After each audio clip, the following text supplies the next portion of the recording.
so far.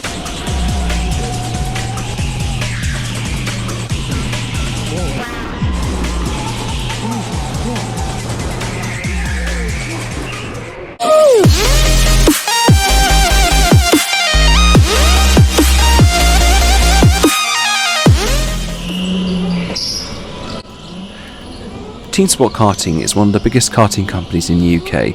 It's where thousands of drivers get their first taste of motorsport, where friendships are made, rivalries are created, and where many future racing drivers begin their journey. But despite everything Teamsport gets right, there are some serious issues that frustrated loyal customers and members across the country are always going to get very annoyed about. So, in this video, I'm going to give my honest feedback to Teamsport, the good, the bad, what I think they can do to become an even better karting company, not just for themselves, but for the loyal customers that go in and week out, and for some of the new customers as well, who might just be trying to get their way into racing. And trust me, some of these points need talking about.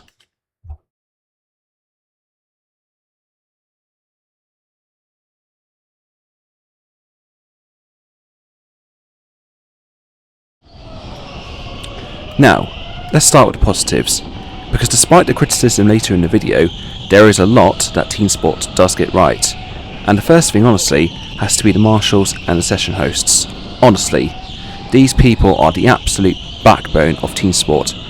Whether you're at Reading, Farnborough, Crawley, Southampton, or anywhere else, the staff running these sessions are absolutely brilliant. They're dealing with drivers who spin every 5 seconds, drivers arguing over incidents, drivers forgetting basic karting rules, and somehow they still manage to keep sessions running smoothly, and trust me, they deserve a lot more credit than they often get.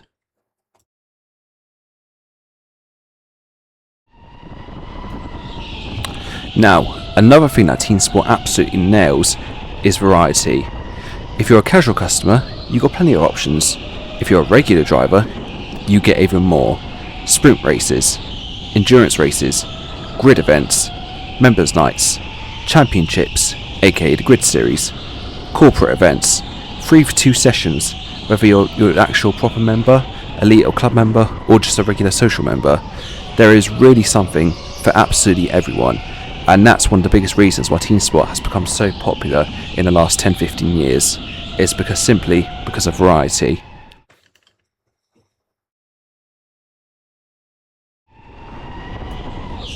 For many people, Teamsport is the first step into racing, before people race cars, before they race professionally. A lot of them start in rental karting, and Teamsport gives people an affordable way to experience this sort of competition, to learn racecraft, to improve consistency, to develop race awareness, and that is incredibly important. And without places like Teamsport, many drivers would not get involved in motorsport at all.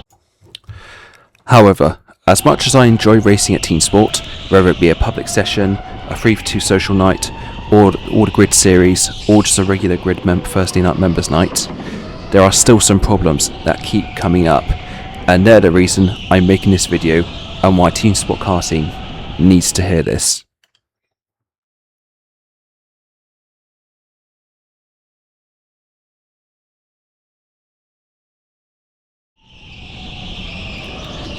Now, let's talk about something that's become a major talking point among regular drivers, and that is driver bans. Now, before anyone jumps into any of the comments, I'm not saying dangerous driving shouldn't be punished, because of course it should. Karting has to be safe, but what really frustrates many members is when drivers appear to be punished simply for being involved in an incident, without enough context, without a thorough investigation, and sometimes without hearing all sides of the story. As anyone who races regularly knows, not every incident has a clear person to blame. Racing is messy. Mistakes happen. Misunderstandings happen. Racing incidents happen. So, when punishments are handled out without drivers feeling that they've had a fair opportunity to explain what happened, it creates frustration. And frustration eventually turns into distrust. A more transparent investigation process would go a long way towards improving confidence among members, such as extra stewarding, or just simply looking back at the footage from one of the other drivers and making an assessment for what they can see. Because like VAR in football, You can go to a monitor, look at the incident again, and you'll be like, okay, I got it wrong. Let's go back and correct things. If something, Teamsport Karting had something similar, not just for like every public session or just a typical little race that happens in the morning, but for the events where it's extremely competitive, like the Thursday night sessions, I feel like that would go a really long way into making team sport fairer for all racers taking part in that event.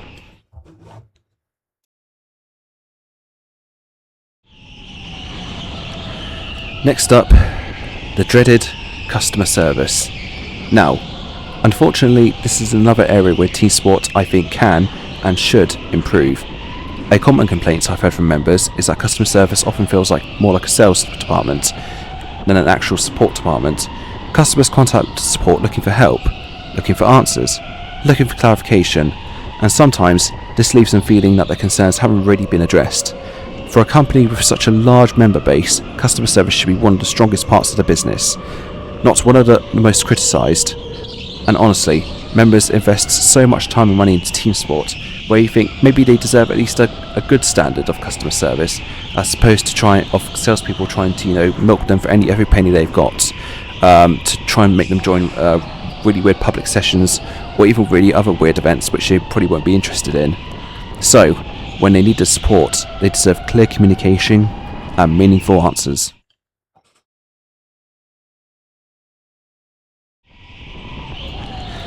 Now, let's talk about something every member looks forward to every year, and that is Speed Mode 4, or rather, the lack of it. For those who don't know, Speed Mode 4 is where these karts really come alive. It's faster, and when I say faster, it is faster with a capital T, more challenging, and generally gives experienced members the racing experience they're looking for. The problem? During the summer period, many members lose Speed Mode 4 simply because of BIKC qualifying taking place.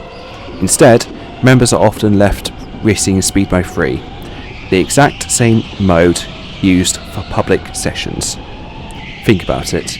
Members who are paying more money each month to be able to kart in these very challenging and very competitive sessions are in the same speed mode as little 11-year-old Jimmy racing at a kids party, just using the half track. Does that sound fair? Personally, I don't think it is.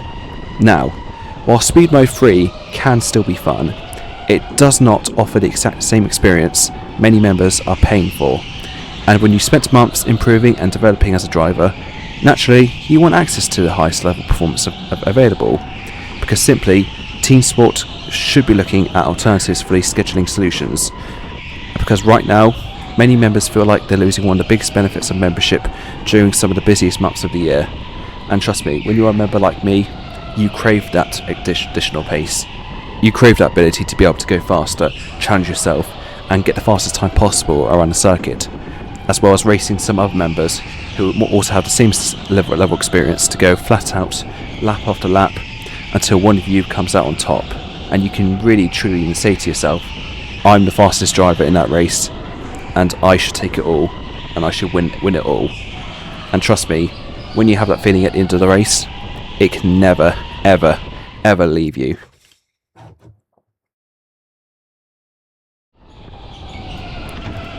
And finally, because trust me, this could have been a lot longer list than I wanted it to be, but for the sake of making this as brief and as entertaining as possible, I've only narrowed it down to 4 or 5 points. So finally, social media, the dreaded 2 words for if you're under 16 and you want to use social media from spring 2027. Cheeky little government reference that, but we'll move on back onto the karting. In some cases, there's a lack of it. Some team sport venues do a really good job, others barely seem active at all. Take Reading as an example. Most posts tend to focus on promotions, half-time offers, corporate events, special deals, and whilst that's important from a business perspective, there is so much more potential that they could be utilising these channels for. So why not showcase local racing champions, highlight fastest laps, share grid race results, feature member achievements, create rivalries and storylines, showcase community events. The team sport community is one of its greatest strengths, yet Many venues barely use social media to celebrate it, and that is a huge missed opportunity for Teamsport Karting. I'm looking at you, Reading, because trust me, if you take a few notes from Teamsport Farnborough's book, you could seriously be advertising yourself a lot better than what you currently are. Right, guys, so you get to see my face at the moment. However, it's not just me that's describing these issues. It's not just me, explaining what's wrong and what's right with Teamsport Karting. But I've also got another friend who'd like to say some stuff as well. And my friend Torin, who's been karting with Teamsport Karting for a long time, just has something to say. Listen to this. It's a real shame that I've had to make a video like this. After starting indoor karting in January of this year, it started off brilliantly. We had management that cared about fair racing and wanted people to have a good time. We had marshals that kept the rules to motorsport rules and go-karting rules without ruining racing. As this has progressed, as I've got faster, and certainly as I made friends and created a race team out of this, we've been labelled as a group, and I have been labelled myself as a member of a unquote gang. Naturally, when another driver has made an audacious move and hurt your friend, you're going to have vendettas. The story of the situation is that there was a driver who decided to crash intentionally into a member of my team that led him to break his ribs. That driver ends up with a 1 month cool down. Following on from that, a new general manager gets brought into Teamsport Reading, and he takes an aggressive approach, trying to effectively remove the people that are talented at racing, maybe a bit louder than normal people, and don't conform to his rules. The driver that broke my teammate's ribs decides on Thursday of this week to come to a race with all of us. I'm 25 minutes in and I come around to lapping the guy. There's another driver behind him. He looks behind him, sees that I'm the driver behind it. He lets the other driver through and starts very aggressively defending me, weaving on the track, blocking me, brake checking. He knows that I'm friends with the person that broke his ribs and the reason that he got banned the first time. Following on from that, I decide I don't want to put up with this. He leaves the door open, I go for a move, and admittedly, I broke later than I should have, which caused him to push really far wide and contact was made. The driver then decides to drive into the back of me, going into a hairpin turn, causing me to go towards the wall. And in the heat of the moment, I reach over to put my hand towards his cart. This move got me banned, even though the same driver decided to send me threatening messages. He decided to call my workplace. I think that Teamsport Reading should have taken context into the situation, the fact that he was driving dangerously and the fact that he was a lapped car and he ruined my race. Higher management needs to grab a hold of the management of each individual place. They can't just go around banning people for heat of the moment reactions, especially during members' nights where people are competitive. I get instantly banned when I didn't even make contact with a driver, and it was told that it was an act of violence. The driver that I had this altercation with had broken another driver's ribs and got a 1 month cool down.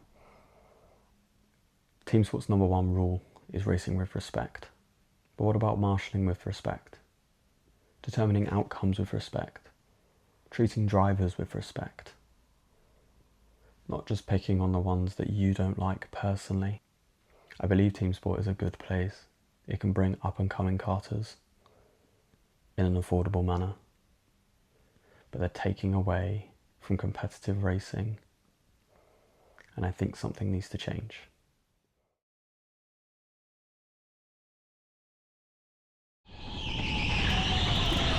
Now, at the end of the day, I wouldn't be making this video if I didn't care about Teamsport. I spent countless hours racing there, and when I say hours, I mean hours, for years and years and years.